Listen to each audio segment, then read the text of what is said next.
Photoshoot കഴിഞ്ഞ് വരുമ്പോഴത്തേക്കും പിന്നെ ബാക്കി കുറേ ചടങ്ങുകളുണ്ടായിരുന്നു. അപ്പോൾ ആ ചടങ്ങിൽ കടന്ന് കാലൊക്കെ പിടിക്കാണ്ട് എല്ലാവരും അനുഗ്രഹമൊക്കെ വാങ്ങി പിന്നെ എല്ലാം ചടപടേന്നായിരുന്നു.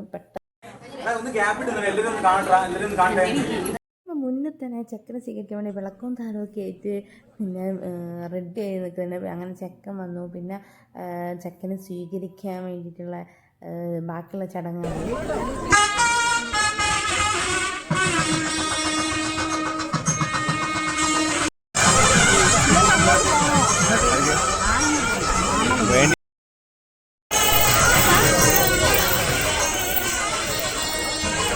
അങ്ങനെ കല്യാണം കഴിഞ്ഞു ഗെയ്സ്. പിന്നെ പുടവ കൊടുത്തു.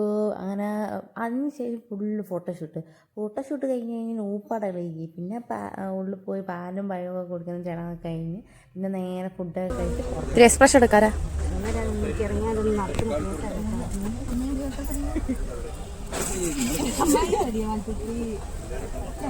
അങ്ങനെ എനിക്ക് വീട്ടിൽ നിന്ന് ഇറങ്ങാനുള്ള ടൈമായി. അങ്ങനെ എല്ലാവരോടും പിന്നെ bye bye Tata bye bye ഇങ്ങനെ എടുത്ത് സുംബിരും എന്നൊക്കെ പറഞ്ഞ് ടാറ്റ ബൈ ബൈ ഒക്കെ പറഞ്ഞ് ഞാൻ വീട്ടിൽ നിന്ന്